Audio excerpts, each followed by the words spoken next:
And our speaker today is Juan Maldacena from the Institute of Advanced Studies at Princeton. And his title is Quantum Mechanics and Space-Time, or as you can see here, Quantum Gravity. Juan. Okay, well, thank you. I'm very glad to be here. Thanks for the invitation for this wonderful celebration of 100 years of quantum mechanics. It's not my first time here, ICTS. It's a wonderful thing to come here and see everyone. So this will be a general review talk on the topic of quantum gravity. So the discovery of quantum mechanics that we are celebrating during this week generated a problem, which was how to merge this newfound theory of mechanics with the theory of general relativity, which is a classical field theory. And this is the problem of developing a theory of quantum gravity. So just putting these two theories together. Now, as a side remark, I should mention that quantum mechanics, as what was discovered 100 years ago, had to then be put together with special relativity. And that took many years, and eventually we understood a formalism of quantum field theory, or we could call it relativistic quantum mechanics, and that's what we use to describe elementary particles or relativistic systems. So all we need to do is go from special relativity to general relativity together with quantum mechanics. That's the thing. Now, general relativity is a field theory. So if we said that we could quantize, if we could discuss quantum field theories, so why couldn't we quantize general relativity as any other field theory? And the answer is that we can and we cannot. So let's explain in what sense we can do that and in what sense we fall a bit short.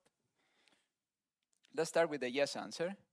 So the yes answer in modern language is that general relativity should be viewed as an effective field theory. So what that is a quantum field theory, which is valid at low energies. So it comes with an extra sort of some regime of validity. So it's valid when the energies involved are much smaller than the Planck scale. And then it works nicely. So what you would do in this case is you start with general relativity, and let's say you want to understand the quantum theory around some background. So first you have to pick a classical background. For example, you say, I start with flat space, and I consider small quantum fluctuations around flat space.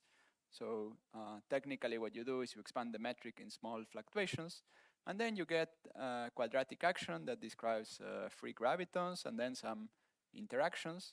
And you can, in this way, calculate anything you basically want.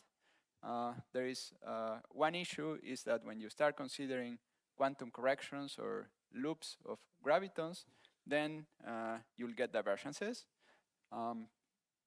Now, divergences are common in quantum field theory, so this is okay to get divergences. Divergences mean that you should add some terms in the Lagrangian to cancel these divergences, and you might be left over with some extra coefficients. Now, the difference between general relativity and other theories that we know how to quantize, like let's say chromodynamics or QED, is that these divergences involve terms that you didn't originally have in the action, or that were not important at low energies, but you would need to add them once you consider these quantum corrections. So, for example, you might have started just with the Einstein term, or with the Einstein term and the cosmological constant, but these one-loop divergences will force you to add some counter terms, and then you will have to consider the possibility of having this extra term in the action with an unknown coefficient. So you would not know this coefficient. And so when you treat the theory at one loop, you have to figure out what this coefficient is. You have to measure this coefficient. The theory depends on one more constant. And as you go to higher and higher loops, it will depend on more and more constants. The theory is still predictive because there are many observables you can consider at one loop, so you can still make predictions, and it's useful formalism. It's used in condensed matter theories and so on all the time, and so this is a well-defined method that works very well at low energies, so at energies much smaller than m Planck. I remind you, m Planck is some combination that Planck found just soon after discovering the Planck constant, and as a scale that would be relevant for finding quantum effects in gravity. So it's a theoretically defined energy scale. And so this works basically very well for all practical purposes, almost everywhere in the universe. Okay, so it's a very good formalism. Now, just to tell you what this, the corrections are organized in powers of E squared times G Newton, or E squared over M Planck. And let's say for LHC energies, so the highest energies we can achieve for elementary particles in the laboratory, this is a very, very tiny number, right? So it's basically for this reason that this is a theoretical subject, right? So we cannot do the experiments directly, at least in the lab, to test, to find these corrections, okay? Now you could say, why is this not good enough? I mean, who cares about a 10 to the minus 30 correction, okay? Now, the problem is if we were to consider energies of order M Planck, then we would need an infinite number of coefficients to make a concrete correction, because we would have all these powers, and at each order we have some unknown coefficients, so we would need that infinite number of coefficients. So the theory is not really well defined, or it would not be predictive in this regime. So for that reason, we would need something better. Now, why do we care about these energies of order M Planck? Why ordinary lab energies are not that high? Now, we care about that for two reasons. So the first reason is that there are some places in the universe where the curvatures become very large, and then excitations get accelerated to very high energies, and you have collisions, let's say, of energies of order M Planck. And this happens in two places. We think it happens when black holes form, so we have evidence of black holes that are forming, and general relativity predicts that in the interior of these black holes you have this space-time singularity where the theory breaks down. We also think that perhaps in the beginning of the universe, even before inflation, there might have been space-time singularity, so some initial singularity, and where we don't know exactly what was going on. Another reason is that we expect that the full theory should be more constrained than this effective theory. So there are all these unknown parameters that the effective theory has, and the full theory might have a smaller number of parameters, and so it might have some more predictive power. In particular, one hope is that perhaps some of the parameters that we currently have in physics that don't have any explanation might have some explanation in the context of this more general theory. This is basically a hope of what you would expect from quantum gravity based on what has happened historically with other theories. So the theory of the Fermi theory of weak interactions was a theory of this kind, an effective field theory. And once the standard model came, there were some parameters that were free in that theory that got fixed by the standard model. So we think that will happen. And by standard model, I put it in plural here because there is the standard physics, the standard model of particle physics that has a bunch of free parameters, and also the standard cosmological model, which has some other parameters like the density of dark matter, the baryon to photon ratio, etc. So there might be either these parameters might be determined, or perhaps there is a relationship of between the parameters, or there might be new predictions. Now, there is a theory which is called string theory that is a candidate for a full theory of quantum gravity. I mean, it has a lot of wonderful properties, but it's a theory under construction, first, and second, we do not know whether it's the right theory for our universe, even if it is a well-defined theory. Now, we'll discuss some aspects of string theory later, but first, we'll return to this semi-classical theory we were talking about in the beginning, and we'll discuss some very surprising predictions of this semi-classical theory to a couple of systems for black holes and for inflationary cosmology. So the first one is the prediction of Hawking radiation. So that comes from quantizing fields around the black hole background.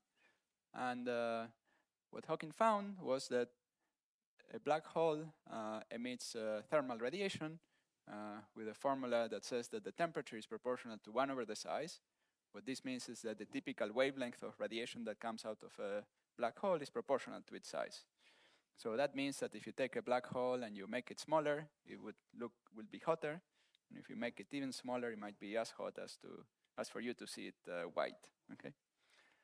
Now, this is our examples of temperatures of black holes for various masses. So for a black hole of mass of the sun, which is the typical black hole that is produced by astrophysics, this is a very, very super tiny temperature, much smaller than the temperature of a CMB. So you're not going to see this temperature in an astrophysical black hole. However, if you in principle, black hole solutions can come with any mass. So if you somehow manage to make a smaller black hole, you can wonder what type of black hole can look white to your eyes. And that's a black hole whose wavelength is comparable to the typical wavelength of visible light. And that's, let's say, a black hole the size of a bacterium. It would have still a huge mass of a continent, roughly. But yeah, it would look white. So you would see it as a very tiny little white dot. And I emphasize in this fact that it's white because, and just to emphasize that this effect is surprising, right? So that the name black hole was wrongly chosen. There are black holes that can be white, okay?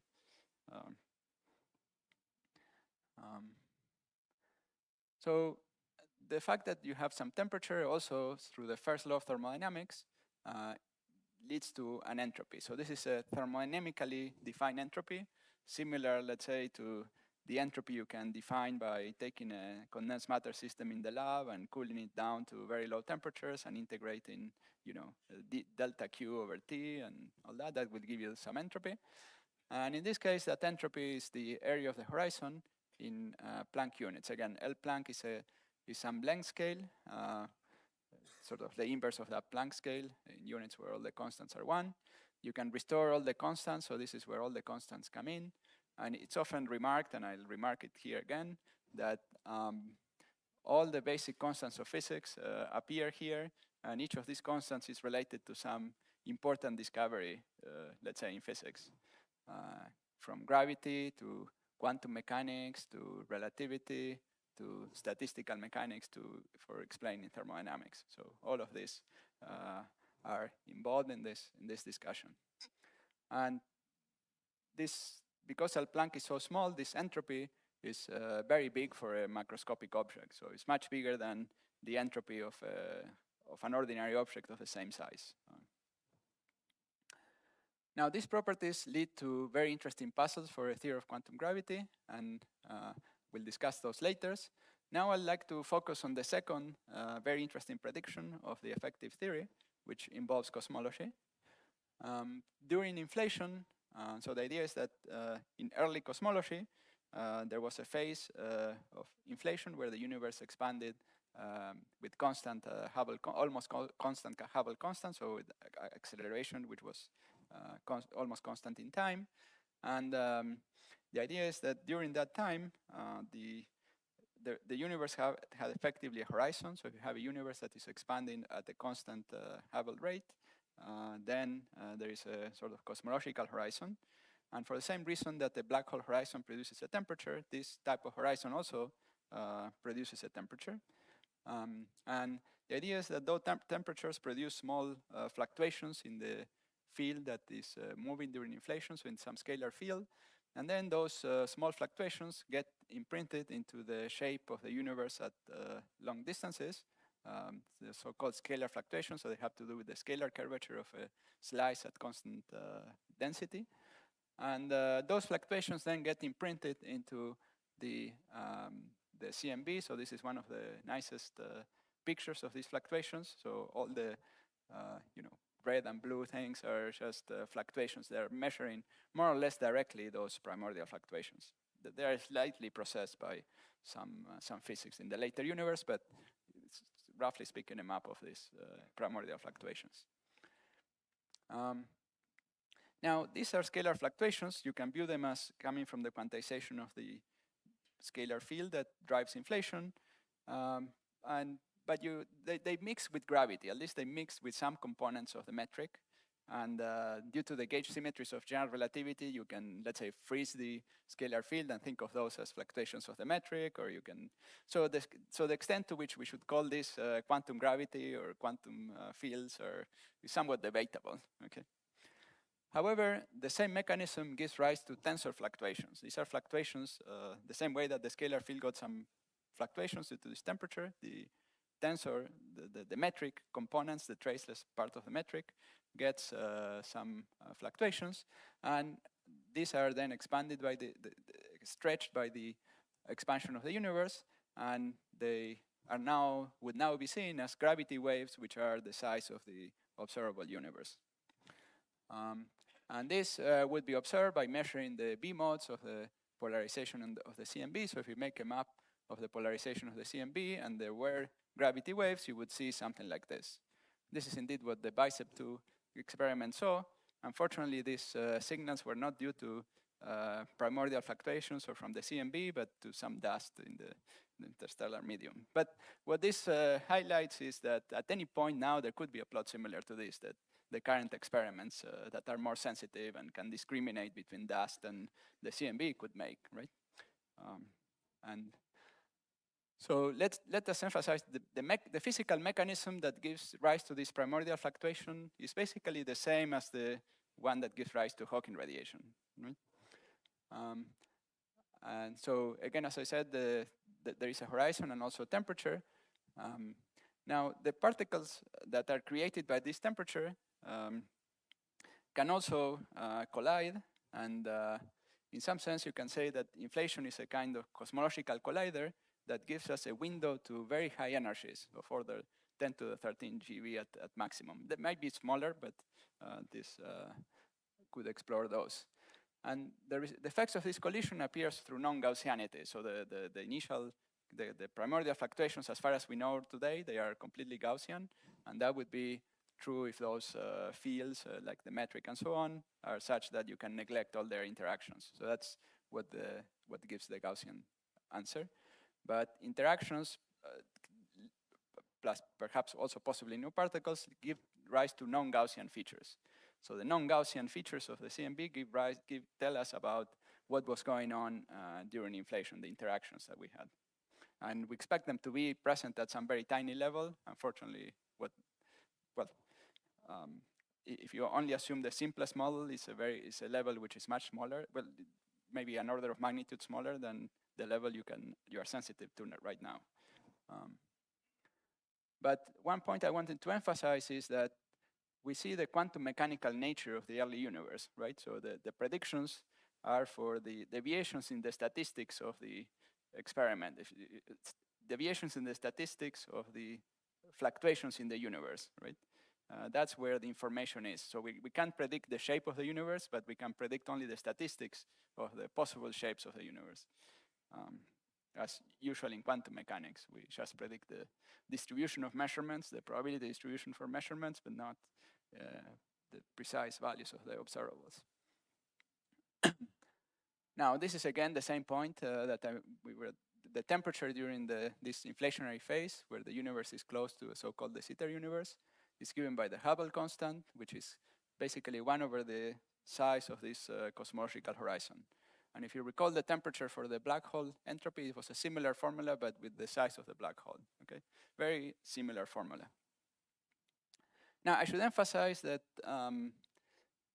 this is not the 3 Kelvin of the CMB. So sometimes when I discuss this, people think that I'm talking about that this temperature is the same as the temperature of the CMB. No, the temperature of CMB comes from some later physics. What we are discussing here is the temperature during early inflation. It's very high of order Hubble during inflation, such that this parameter is 10 to the minus 12 as opposed to 10 to the minus 30, which we saw before. And the 10 to the minus 12 is something we can potentially see. And so this is the temperature that gives rise to the fluctuations in the 3 Kelvin temperature, okay? Now, I would like to mention that historically, Hawking radiation was discovered first, and then this effect of temperature in de Sitter was discovered second, and then that led to inflationary predictions. And so I make this point because this is an example, historical example, where lessons that were learned from black holes, from considering quantum aspects of black holes, which you could say are irrelevant for astrophysical black holes, and that's true for the known astrophysical black holes. Nevertheless, were conceptually important for making predictions for cosmology. And these predictions for cosmology are things that we now use to explain crucial features of our universe, like the large-scale structure of the universe and so on. Okay, so quantum effects involving gravity are crucial for explaining a very crucial feature of our universe, which is the existence of planets, galaxies, or basically why the universe is not perfectly uniform. Okay. I think it's a very, very fun thing. This is one of the most interesting applications of quantum mechanics. Now let's, so these are all things that we've been talking so far, things that can be explained and understood using the gravity as an effective field theory. And there are many others that can be explained using that theory, and it's a very useful theory. So now let's make a few comments on string theory. Now the string theory started through a generalization of Feynman diagrams where you replace particles by strings. This leads to a, naively you would think this would be more complicated, but it leads to a simpler theory because the interactions are not arbitrary. So for particles you can add interactions with two particles come together with arbitrary coefficients, and then when four particles come together and so on, so they're all independent.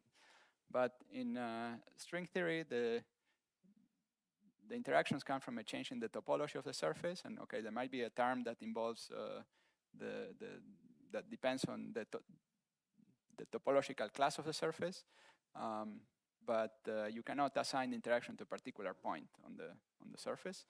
And this also implies that you don't have the UV divergences. So the UV divergences that you get in quantum field theory, you don't have in string theory. So that's another nice feature of this theory.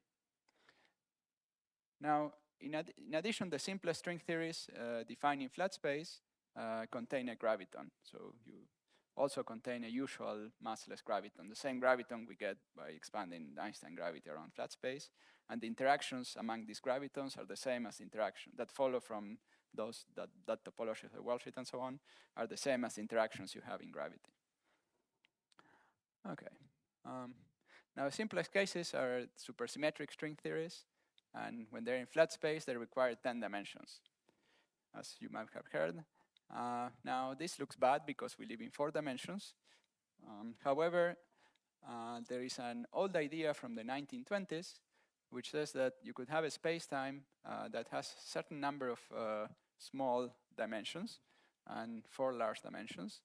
And in this case, the physics at long distances would look 4-dimensional. And the details of the 4-dimensional particle physics will depend on the sizes of these internal dimensions.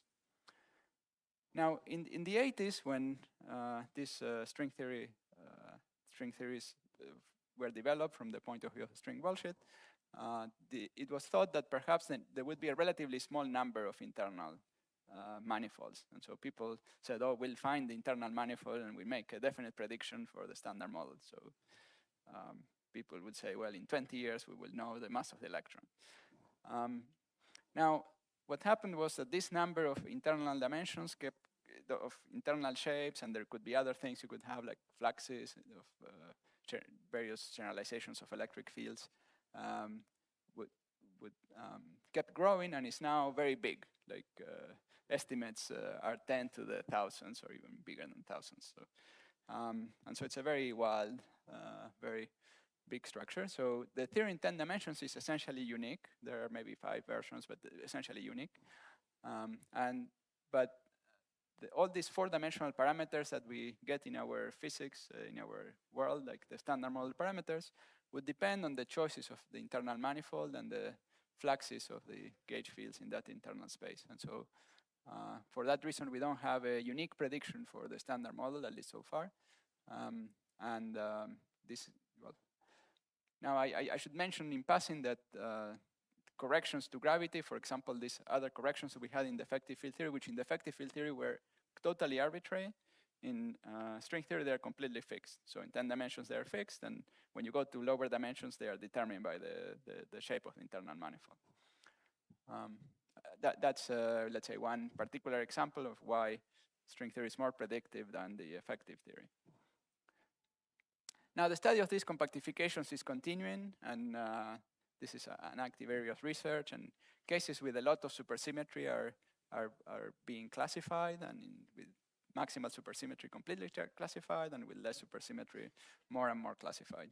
And some semi-realistic models have been found that realize some aspects of the standard model, like the gauge groups or the patterns of the Higgs field, the coupling of the gauge groups to the Higgs, and so on. But not everything has been, no complete model has been found. So it's a vast space that will require new ideas to tackle efficiently, and people are exploring it using from modern computer techniques to search the space, and also finding universal properties that might be valid analytically, let's say, but that would be valid for all compactifications. Okay, so that's all I will say about trying to get the parameters of the standard models from string theory. This is a project of understanding the shape of the internal dimensions, and so far it hasn't. I mean, it hasn't happened, but it might happen in the future. So now we'll turn again to black holes, and I'll make first a general point, which is that black body radiation played an important role in the development of quantum mechanics, right? So a few decades before what we are celebrating today, there were the first indications by Planck of the quantum explanation of that black body spectrum. And black holes are somehow playing a similar key role in the development of quantum gravity. For black body, there were some paradoxes, right? There were some infinities, some funny features that classical statistical mechanics would lead to, that quantum mechanics would solve. With black holes, there are also some other paradoxes that quantum gravity is supposed to solve, okay? And the theoretical problem is to understand how that is done. So just to remind you a little bit more about the black hole problem. So black holes obey the laws of thermodynamics, and this is an important aspect of them. As we saw, they obey the first law, which was used to derive the entropy. But once you derive the entropy, then the second law is actually a consequence of Einstein's equations. So Einstein's equations imply that if you have a black hole, or if you have some collection of black holes at some time, and then these black holes, let's say, collide or interact in some way using the full equations of general relativity, the area of the final black hole that maybe could result from the collision of two black holes would be bigger than the area of the original ones, right? So the area of the horizon is always increasing. That's what happens in classical physics, and that's a leading approximation, let's say, to the second law. Now, there are some situations where the area of the horizon decreases. So for example, if you have an isolated black hole and the black hole emits Hawking radiation, it will lose mass, and so the black hole will become smaller and the area would decrease, right? Now that naively would say violates the second law, but the proper entropy you should consider in the second law is the area of the horizon plus the entropy you have outside.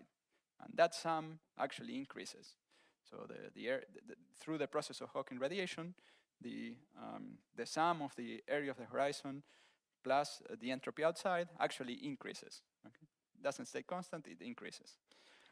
And this was something that was proven relatively recently in about 2010, using some interesting ideas of quantum information in relativistic quantum field theory, using some somewhat non-trivial inequalities for relative entropy in quantum field theory. So you can view this as a result in the effective field theory of gravity as an effective field theory. And I mentioned this because this shows that the understanding of the semi-classical features of gravity continues, to this day. I mean, we are still discovering and understanding it better. Okay. Now, black hole thermodynamics leads to the following idea, that black holes can be viewed as quantum systems, and one can call this a central dogma in the sense of assumption. So it's people who study black holes sometimes make this assumption, and we would like to sort of prove or disprove this assumption. Okay, and the assumption is that if you have a black hole and you do arbitrary experiments outside the black hole, then you can replace the black hole by a system of qubits with a finite number of qubits given by the entropy. And then these qubits, as they evolve in time, they evolve according to unitary evolution, at least as seen from the outside. Okay? And this is supposed to be exactly valid for arbitrarily complex experiments that you can do always from the outside. This idea doesn't make any reference, or that doesn't say anything about the experiments that you could do inside, but this is this assumption. So these are simpler experiments that you can think of that are well defined because you are sitting far from the black hole where the space-time geometry doesn't have big fluctuations. You can send waves, capture the waves that come out, interfere them, do quantum operations, etc. And all that should. So what the content of this is that there isn't, even though in classical general relativity it seems that there is some second asymptotic region in the interior of the black hole where things can go in and get lost. The idea of this assumption is that in the full theory, they are not really lost. They are, that information that goes into a black hole somehow should come out in Hawking radiation. Okay, that's the assumption. Now, Hawking argued against it. And people, if you just take if you just analyze the physics that happens in the black hole space-time, you would reasonably conclude that this, what I said before, could not possibly be true. But others argued in its favor, mainly initially particle theorists who think about S matrices and thought, well, maybe this should still work somehow. And I would say that by now the majority opinion is in favor of that central dogma we discussed, or that assumption, and for a few reasons that we'll review. And now, before we review, let's say why, a little bit more of why we care about this problem. And so we care about this problem as a problem which raises questions in our theory of quantum gravity. So as we are interested in this problem in order to develop a better theory of quantum gravity. And we like to find what these qubits are that make space-time. So that central assumption that we mentioned says that there are some qubits, but it doesn't tell us exactly what they are. So they are not manifest in the theory of quantum gravity, and we like to make them manifest, understand them better, as generally as possible. So it's basically a source of thought experiments that will help us redefine and sharpen our understanding of quantum gravity.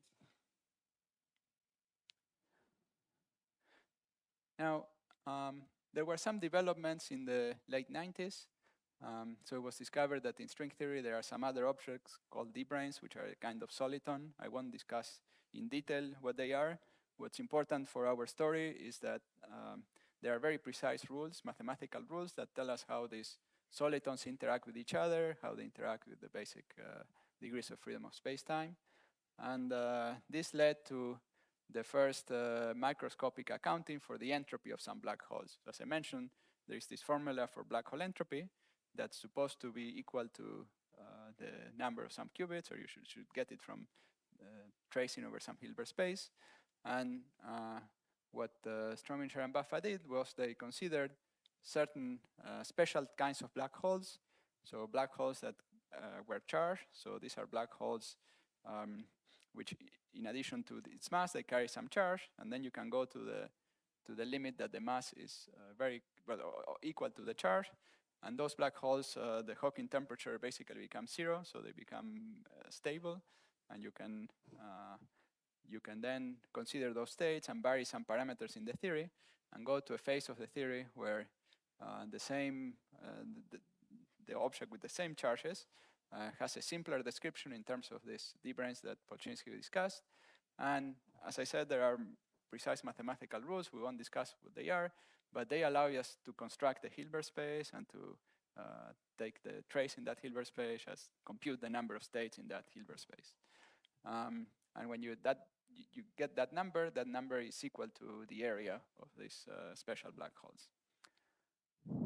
Now, I should emphasize that this number is equal to the area in the limit that the charge is very large. That's when the black holes are very big. But it's not equal to the area always. So as you take, there are corrections to the area formula. These corrections can be deduced from general relativity as an effective theory. So if you have general relativity as an effective theory, there are these R-squared corrections, for example, we were discussing. And such corrections affect the black hole entropy. There are a variety of effects that affect the black hole entropy that you can compute. This is one example. And what was shown, and it was shown in some beautiful papers that Ashok Sen and collaborators wrote, was that all these corrections become equal to the logarithm of the number of states of that Hilbert space, so the dimension of that Hilbert space. So for very large charges, that agrees with the area, but then there are corrections, subleading corrections, that actually match these coefficients. As I mentioned before, the value of this coefficient depends on the internal space that you have on the, so you have 4 dimensions plus some internal space, and you can vary the internal space, then this counting gets varied, and the various numbers you can compute here for string theory match the numbers so you get. So it's a beautiful story. So it's a very, very consistent story. And well, there are more we could say about this, but we'll stop here.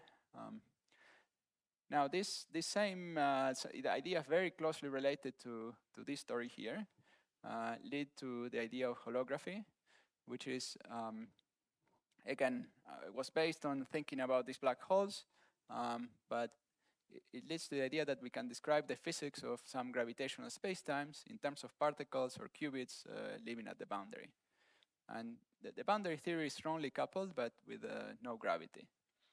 And so here you can have a space that is empty, or a space with a black hole. So we can have a black hole here in the middle, and that would be described by some fluid of particles at the boundary. And yeah, this led to many developments, and by now we have various examples of this.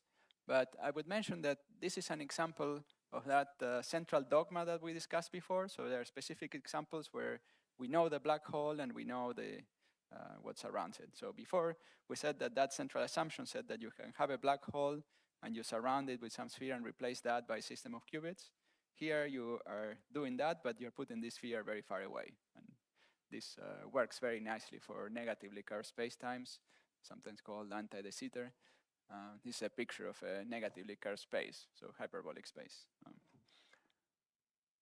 Now we have by now various examples, and one of the simplest examples involves a 4-dimensional boundary. So it's where you have a version of the chromodynamics living there, a supersymmetric version. So it's a version where you have gluons and gluinos and so on, so some particular theory.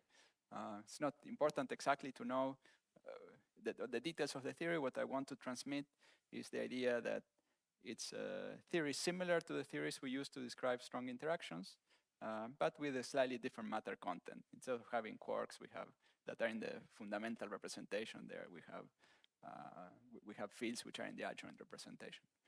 But all the interactions of those fields are fixed by the symmetries. We have unique Lagrangian, well, up to an overall coupling constant.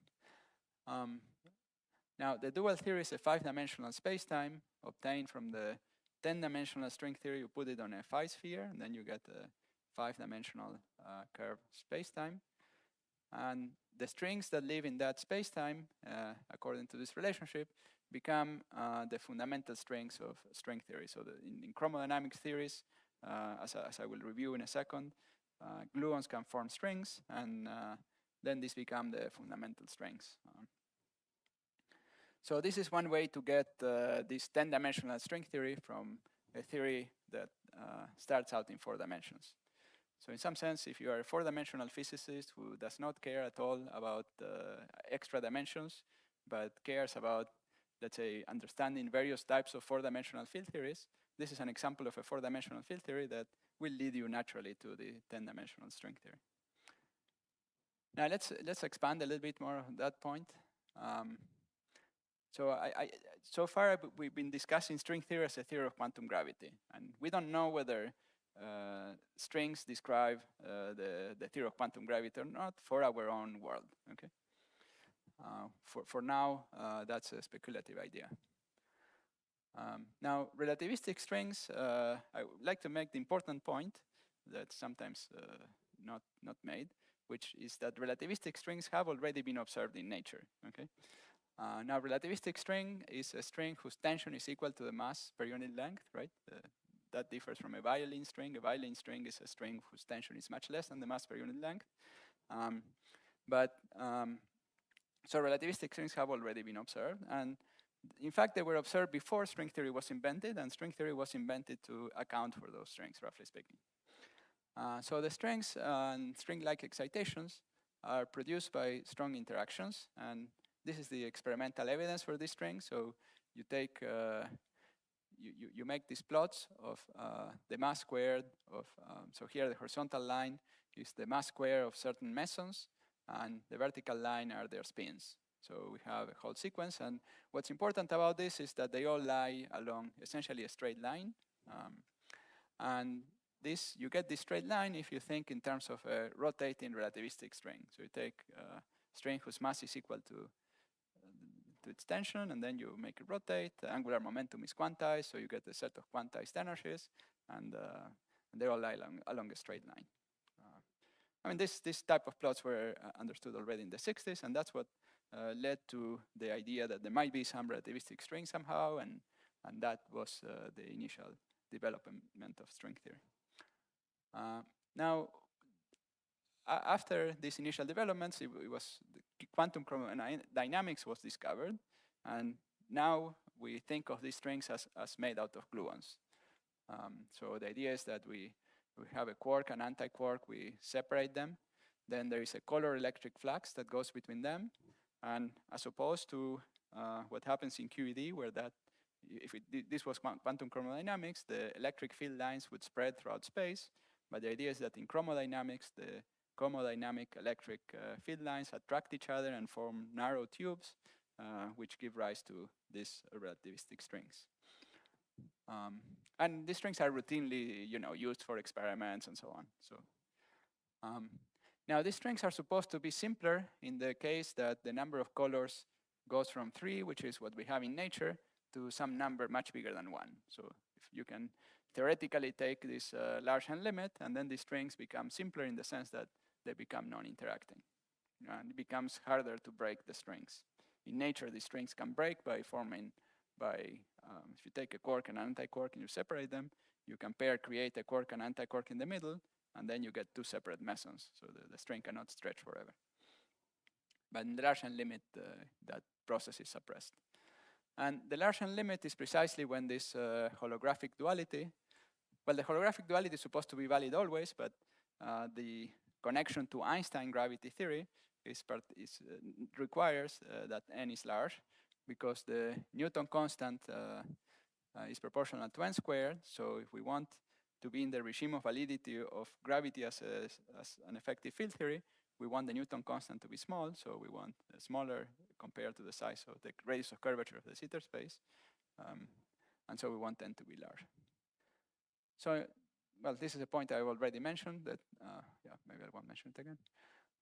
So now we'll turn to an interesting result that sort of arose from holography, but actually it's somehow independent of holography, and you could have discovered it in gravity as an effective field theory too.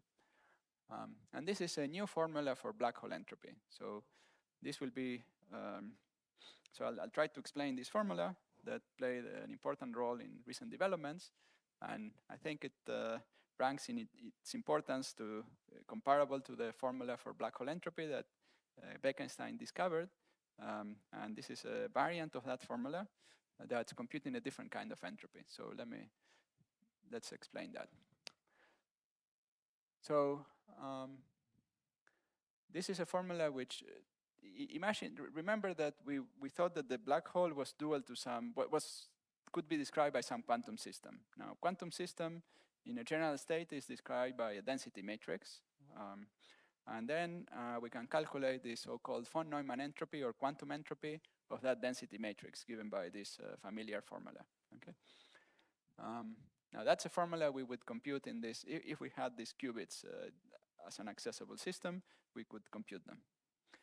Now the idea is that from gravity we could do a different computation that is somewhat geometrical, which involves finding the area of some surface divided by 4g Newton and the entropy outside that surface. So this part of the formula is somewhat similar to the Bekenstein formula, which says that the entropy is the area of the horizon plus whatever entropy is outside.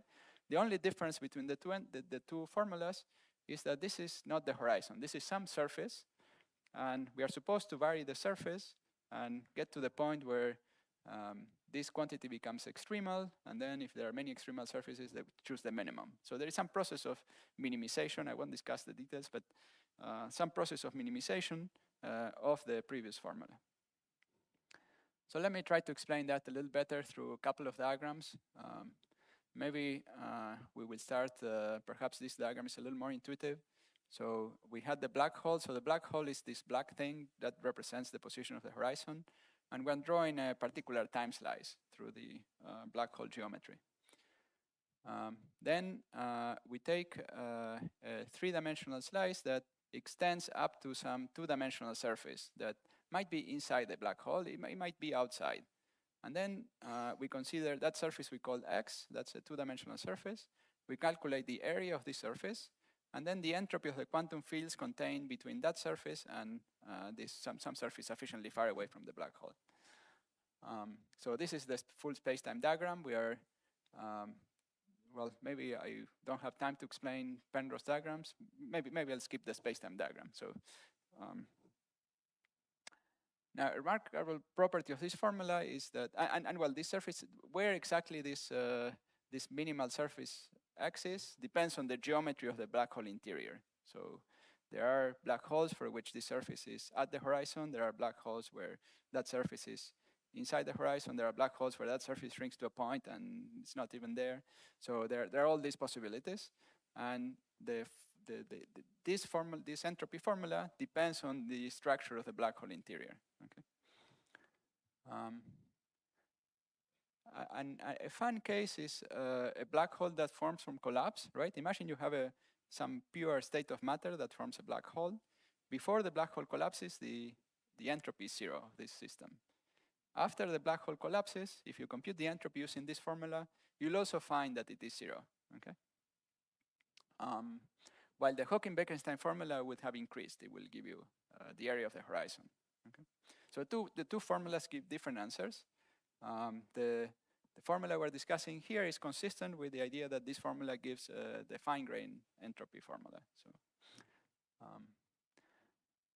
and this formula has been a guide for connecting the fundamental qubits to the geometry of space-time. We can use it. We look at these geometric aspects of the formula, and we try to infer what type of density matrix can give rise to this. And now I should mention, I mentioned just a moment ago that the Hawking-Bekenstein formula increases when a black hole forms.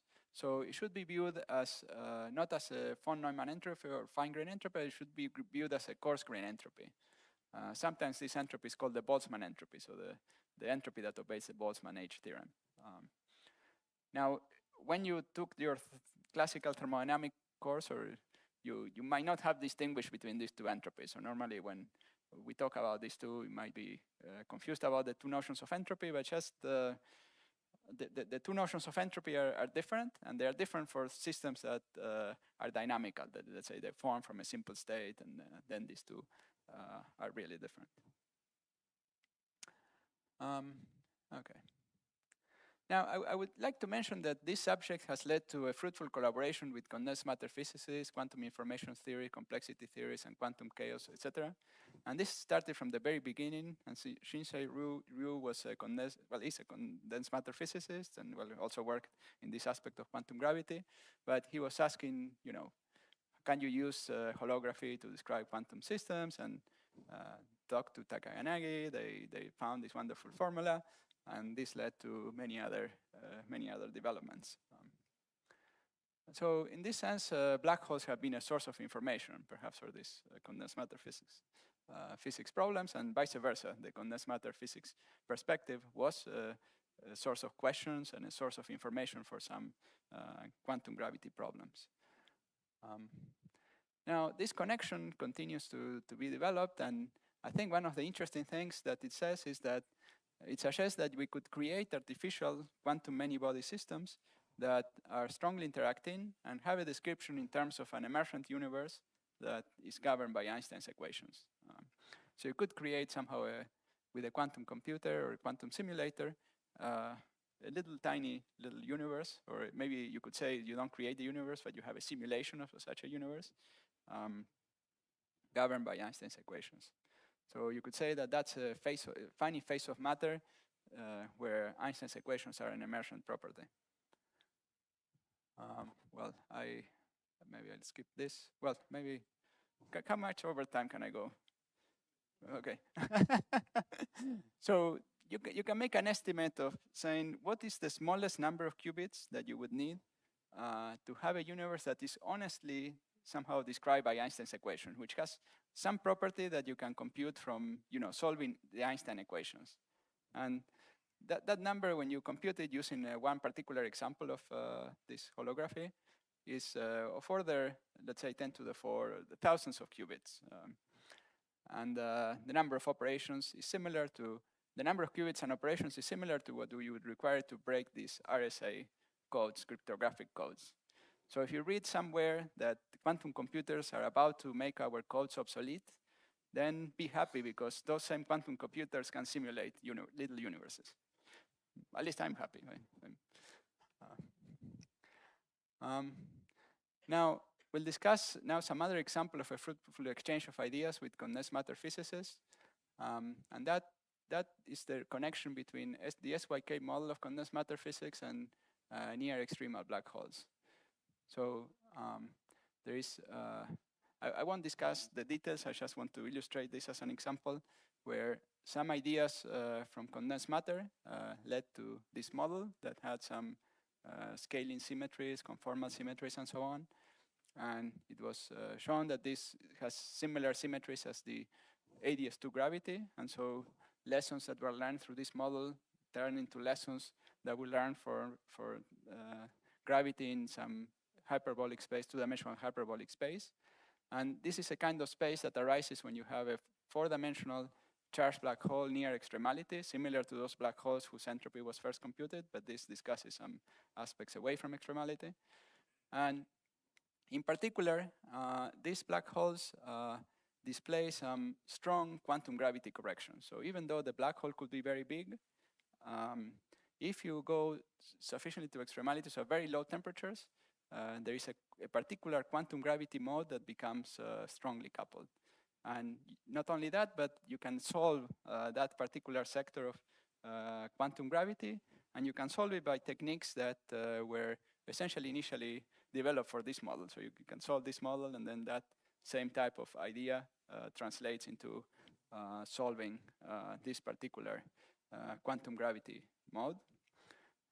So you could wonder whether these black holes could be, these near charged black holes could be observed in nature, and whether these quantum corrections could be important. And the type of black hole that naturally leads to this would be a magnetically charged black hole, so a black hole with magnetic monopole charge. So these are interesting configurations that are compatible with the known laws of nature. Unfortunately, they are hard to produce in the lab, but I want to highlight that they are consistent. We don't need to assume any new physics. There is let's say you're a very conservative physicist. I only care about four-dimensional physics of the standard model. Well, the standard model with just a very tiny generalization to saying that the U1 is compact gives rise to these magnetic black holes. And once you have these magnetic black holes, let's say they are somehow produced, a big wish, then they can evaporate quickly to extremality. They could be very long-lived, even if they are small. So you could have, let's say, in principle, a few kilogram black holes. It won't explode as a black hole which was uncharged would do. It just would evaporate to extremality.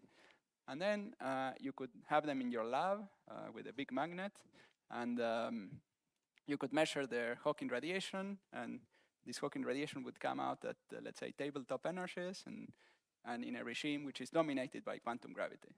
So if you had one of these, let's say 1 kilogram magnetic black holes, you could test quantum gravity in the lab, four-dimensional quantum gravity. Frontally, we don't have these black holes, but okay. Yeah, well, this I won't discuss. So in conclusion, quantum gravity remains an unfinished business from the 20th century. We don't yet have a theory of quantum gravity that can describe all the phenomena that we would like to describe. In particular, the most interesting phenomenon is the beginning of the universe. We don't have a theory that can describe this. Well, maybe we have the theory, but we haven't understood that it can describe this. And so string theory is a theory under construction, which shows interesting theoretical connections with other areas of physics and mathematics. It has answered some theoretical questions involving thought experiments with black holes. And it seems to be rich enough to give rise to our universe, but also sort of many other alternate universes. And so this is an ongoing search. Now, how can we machine testing ideas of quantum gravity? So I mentioned some things during this talk. One is detecting gravity waves from inflation. There's something I didn't discuss, which is cosmic strings. There are these magnetic black holes. The degree of plausibility decreases as we go down this list. I think the first one is the most likely. Then we might envision finding some prediction for the parameters of the standard model. So we might understand all these 6-dimensional manifolds and find relationships between parameters and see, well, we find these relationships in nature too. And another point we discussed is that we can have quantum gravity for quantum systems. So we can engineer strongly interacting quantum systems. We have display this phenomenon of quantum gravity for some artificial universes. And in that way, we can perhaps learn. So we'll be creating artificial universes, but they would certainly be interesting for exploring ideas in quantum gravity. So I think for the future, we expect a better understanding of these ideas, and hopefully we'll have a prediction for the parameters of the standard model. And I think the most interesting one is that there might be some feature of our universe that we haven't yet thought or discovered that might be related to quantum gravity, and it will be perhaps understood that it is related to quantum gravity. And some feature, when quantum mechanics was developed, there were some features of the universe, like let's say diamagnetism, that were not realized that they were related to quantum mechanics, but quantum mechanics is fundamental for explaining them. But thank you.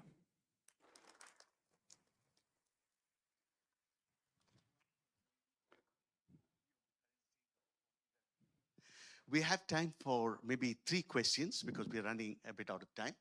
So please put your hand up and wait for the mic to get to you before asking your question. Yes, over there, please. Yeah, you. Yeah. Oh. I'm giving preference to the back. Yeah. Really amazing talk. So at some point you showed the quantum extremal surface prescription to calculate the entropy of the black hole. Yeah. Is this something that is applicable only in asymptotically ADS spacetimes or even asymptotically flat spacetimes?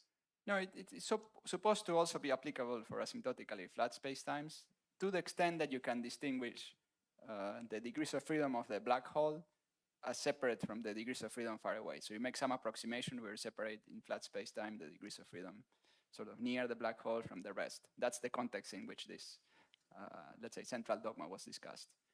If you go infinitely far away, then that's a different story. And since we are very close to the horizon, don't back reactions become important, effects due to back reaction? Because it seems we are assuming just... Yeah, so when we discussed this, I drew, if you remember, there was a black hole in the middle and then a little circle. The little circle is you are far enough from the black hole so that the space-time is more or less frozen. And then that's where you sit to do your experiments. And so that's the solid platform you use for thinking about the experiments. And then the idea is that you replace everything inside by some quantum system, and that's computing the entropy of that quantum system. I'm not sure if I'm being clear, but yeah, back reaction is of the interior of the black hole and so on is all supposed to be taken into account. So once you take everything into account, and actually for this formula to be valid, something that is important is that there are some wormholes in the background. I haven't discussed that at all, but it's important that we consider not one universe, but many universes with different topologies that connect to each other. That's how you derive that formula. And so all of that needs to be there in the background somehow. as a sum over various backgrounds that give this formula. Yes. Yes. Subir? Yeah. When you mentioned these very large number of solutions of string theory, Yes.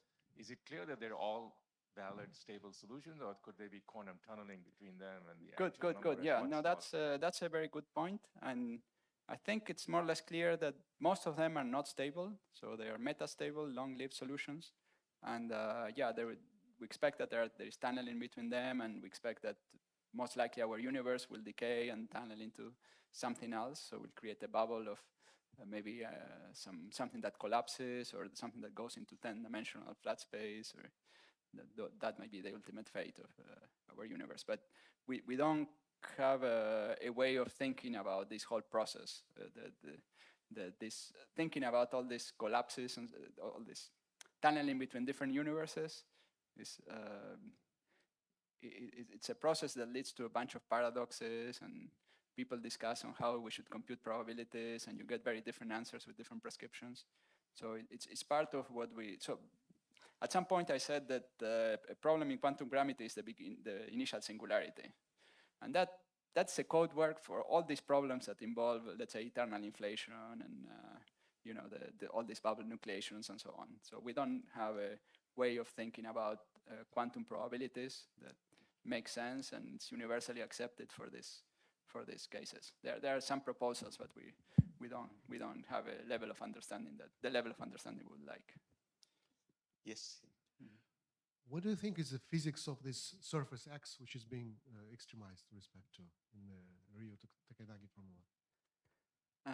What's the physics? Well, this surface is an imaginary surface, so it's in the sense there is nothing physical going on with this surface in the original space-time. It's a surface like any other. This surface becomes a little bit more physical once you consider multiple copies of the space-time. So if you have multiple copies of the space-time, Replica? Yeah, so this is a surface where the different copies are connected. More precisely, if you have, let's say, n copies, in the limit when n gets close to 1, so you do some analytic continuation in n, then the first copy and the extra fractional copy are connected at this surface. One last question from Pragya. Yeah. Beautiful talk allows you to ask naive, stupid questions. And I'm going to ask one. And I'm a laywoman in your area. So question is, why should we assume space is flat? Which one? And maybe string theory is like strings kind of structure you are assuming, because you are already assuming space is flat. The ordinary human being will think we are three-dimensional people. I mean, like, so why should we assume? Well, we should, and is the other edge effects? Well, we should not assume space is flat. So if we start with a flat space, so the whole discussion of string theory is a perturbative discussion where you start with some solution and then you consider small fluctuations. So small fluctuations are space times that are close to flat, right? So you start with the flat space and then you consider small fluctuations, and that's the simplest problem. So we discuss that because that's somehow the simplest configuration we can think of in string theory. Yeah, so it is for your technical simplification, right? Yes. Maybe you have mesoscopic fluctuations. Maybe fluctuations are as large as your average. Why can't we think about that theory when you are not having any solution of quantum gravity so far?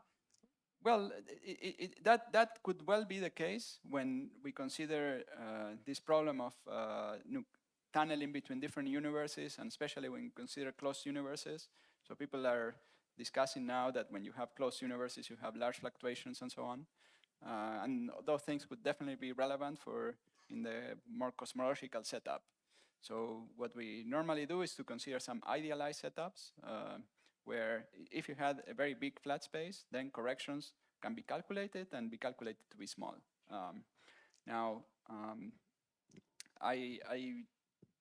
I agree with you. We should consider the case that, cosmological case, similar to what Subir was asking, and then there are bigger fluctuations and we haven't understood them. So this is not a solved problem. This is really, there are frontiers in this problem, and I would say the most interesting questions in our field have not been answered, because I think the most interesting question is the problem of the Big Bang and cosmology and all these different vacua and so on. So I think, yeah. I think we're out of time now. So before we break for coffee, let's thank Juan again for his wonderful talk.